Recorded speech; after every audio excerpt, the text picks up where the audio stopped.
स्वागत है प्यारे बच्चों आपका आपकी इस कक्षा में। आज हम आपकी पुस्तक हमारी दुनिया के पाठ 7 का अध्ययन करेंगे। पाठ का नाम है किसानों की कहानी बीज की जुबानी। इस पाठ में आप 2 कहानी पढ़ेंगे। एक कहानी है मैं हूँ नन्हा मक्का और दूसरी कहानी है मैं हूँ नन्हा धान। पहली कहानी जो है नन्हा मक्का की, उसमें एक बीज जो है अपने सफ़र के बारे में आपसे बात करेगा कि वो कैसे कैसे दिन देख चुका है, और इसमें वो जो बताना चाह रहा है उसका मुख्य उद्देश्य ये है कि वो ये बताना चाह रहा है कि आज से 50 साल पहले खेती के क्या तरीके थे और आज से 50 साल बाद यानी आज के दिनों में खेती के क्या तरीके हैं। इसमें आपको 3 पात्र हैं जिनके बारे में वो बात करता है उस कहानी में। एक है झूमन दादा, फिर उसके बाद अगली पीढ़ी झूमन दादा की आती है जो उनके बेटे की है सदाबहार लाल, और फिर तीसरी पीढ़ी जो है झूमन दादा की यानी उनके पोते दिनेश की। उन 3 दौर में किस तरह से खेतों में परिवर्तन हुआ, खेती में परिवर्तन हुआ, यही इस पाठ में सीखना है। आपको इस कहानी में ये जानने का अवसर मिलेगा कि किसानों की हालत अभी कैसी है, खेती के नए तरीके क्या हैं, या खेती अभी कैसे हो रही है, या हमारे जो पुराने किसान भाई हैं वो किस तरह से खेती में पिछड़ रहे हैं। इन्हीं सब बातों के बारे में इस पाठ में चर्चा होगी। और मैं आपसे कहूँगा कि आप एक बार पूरे पाठ को ज़रूर पढ़ें और उसके बाद मेरे वीडियो को अगर आप देखेंगे तो आपको बड़ा मज़ा आएगा। आप पहले एक बार पाठ को रीडिंग लगा के उसके बाद इस वीडियो को देखिए। आइए पाठ की ओर चलते हैं। पाठ के पहले भाग में बीज जो है अपने बारे में बताता है कि उसका जन्म रामगढ़ में हुआ था और उसके गांव में साग सब्जी बहुत होती थी, यानी वो खेती वाला इलाका था और वहाँ के सब लोग खेती करते थे। और उसी गांव में झूमन दादा रहते थे। झूमन दादा जो है वो अच्छी समझ रखते थे फसल की, और जब फसल कट जाती थी तो उसके बाद वो बीज को सुरक्षित रखने के लिए अगले साल के लिए, इसलिए कि बीज ही वो है जिसके अंदर पूरी फसल छिपी हुई होती है।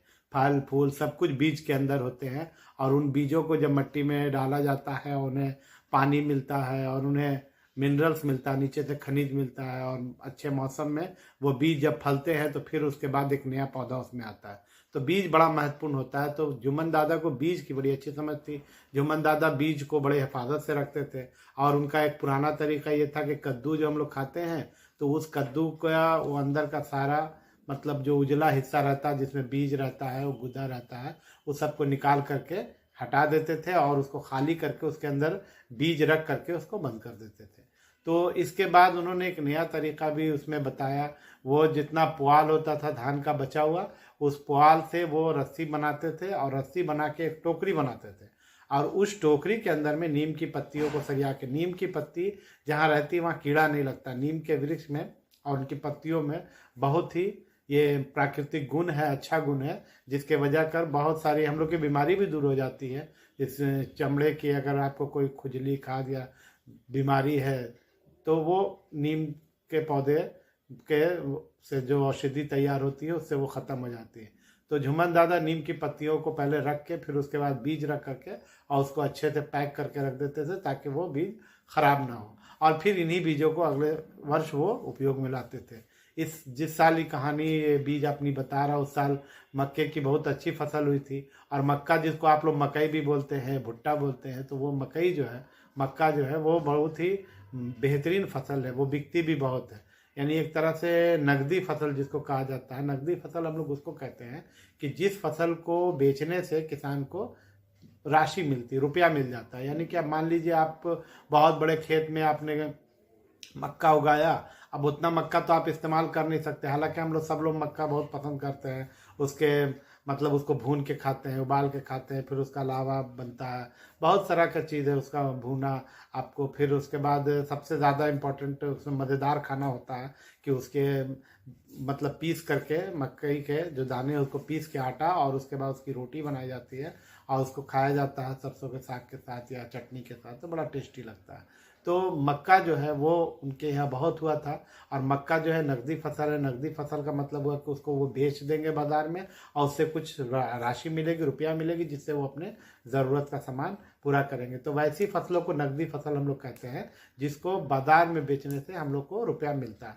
जैसे धान जो है वो आप मतलब ज़्यादा हो गया तो आप बेच दिया, लेकिन ज़्यादातर वो हम लोग अपने इस्तेमाल के लिए रखते हैं। साल भर का मतलब जो धान है, चावल है, वो हम लोग इकट्ठा अपने पास खेती करने वाले लोग जो है रखते हैं, और बाकी बचा हुआ वो बाज़ार में बेच देते हैं और फिर वो हमारे यहाँ आता है। हम में से बहुत लोग हैं जो खेती नहीं करते, लेकिन हम लोग चावल खाते हैं, तो वो चावल हम बाज़ार से जो खरीदते हैं, ये चावल किसान के द्वारा ही बेचा जाता है। तो नगदी फसल उसको कहा जाता है, जिससे कुछ पैसा किसान को आ जाता है नगद बेचने से। तो इस कहानी में झुमन दादा ने जो काम किया वो पहले पार्ट का हिस्सा का है कि कैसे बीज को सुरक्षित रखा जाए और कैसे बीज सुरक्षित रखने के तरीके उन्होंने बताए, जो कि हालांकि पार्ट में आप आगे पढ़ेंगे तो आपको पता चलेगा कि वो तरीके बाद में बदलते गए, लेकिन झुमन दादा 50 साल पहले इस तरह से बीजों को रखते थे। इसके अतिरिक्त वो लोग कुछ ऐसी फसल भी उगाते थे जो उनके काम आती थी, जैसे कुदरुम की फसल उगाते थे और उसके रेशे को लपेट के जो है ना रस्सी बनाते थे और चारपाई उससे बीनते थे। तो ये सब काम भी वो लोग करते थे। और पहले गांव की जो ज़िंदगी आपको इसमें बताई गई है, वैसी ज़िंदगी आज आप भी अपने गांव में देखते होंगे कि कई भाई मिलजुल करके रहते हैं, चचा लोग मिल के रहते हैं, चाचा के साथ, चाचा के बच्चों के साथ आप खेलते रहते हैं। तो ये झुमन दादा का भी परिवार उसी तरह से वहाँ रहता था। और सबसे ज़बरदस्त चीज़ होती है कि जब कोई फसल कटती है उसके बाद लोग त्यौहार मनाते हैं। इन त्योहारों का भी अपना एक महत्व है,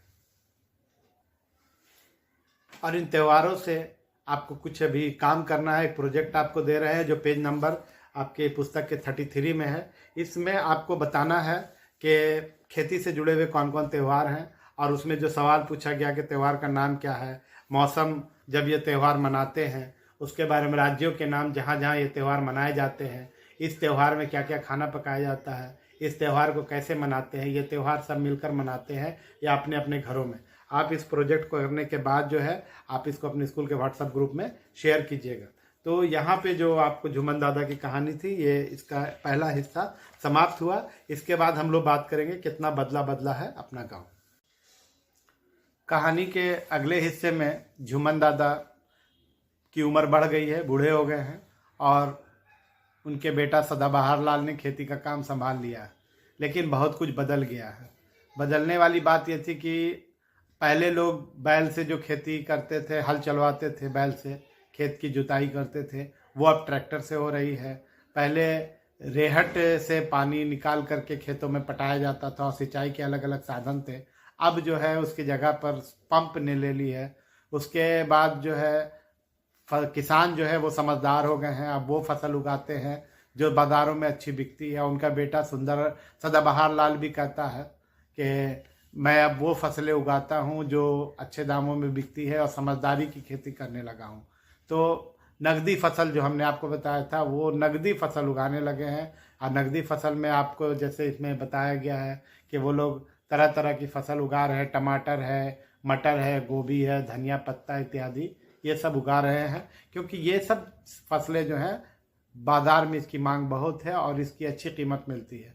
तो ये जो सोच बदल गई कि कैसे इसको ज़्यादा लाभकारी बनाया जाए, इसके बारे में बताया गया है कि गांव पूरी तरह से बदल गया है। और उसके बाद पहले लोग कच्ची बस्ती थी, मकान मिट्टी के बने हुए थे, लेकिन अभी लोगों ने ईंट के मकान बना लिए, अपने खेत में ईंट का भट्टा लगाया और ईंटा तैयार करके पक्का मकान बना लिया। यानी आप ऐसे समझिए कि थोड़ी तरक्की हो गई, लोग अब पहले से बेहतर स्थिति में गांव में रहने लगे हैं।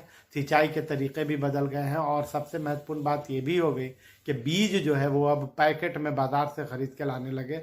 अच्छी अच्छी कंपनी के ब्रांडेड अच्छे बीज जो है, जो ज़्यादा फसल दे सकते हैं, अच्छी फसल दे सकते हैं, उनको लाने लगे। और इससे क्या हुआ कि लोगों को बीज को रखने का जो एक काम था वो ख़त्म हो गया, और अब बीज को बाज़ार से ला करके ही लोग सीधे इस्तेमाल करते हैं। ये जो खेती में बदलाव हुआ, ये तरीक़ा में बदलाव हुआ, ये झुमन दादा के समय में नहीं था, और ये सदाबहार लाल के समय में आया कि उसने वो तरीक़ों को अपनाया जिससे बेहतर खेती हो सके।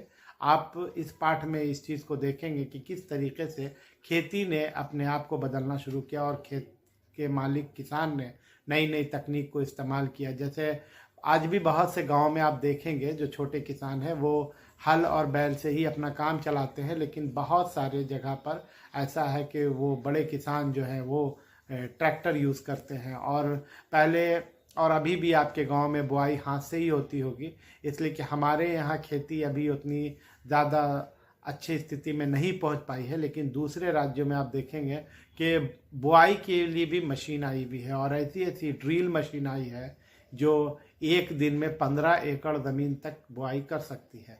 तो ये सब चीज़ें जो है समय के साथ बदलते जा रही हैं और हमको देखना है कहानी के अगले हिस्से में कि सदाबहार लाल के जो बेटे दिनेश हैं उनकी स्थिति क्या है और वो खेती को किस तरह से देखते हैं।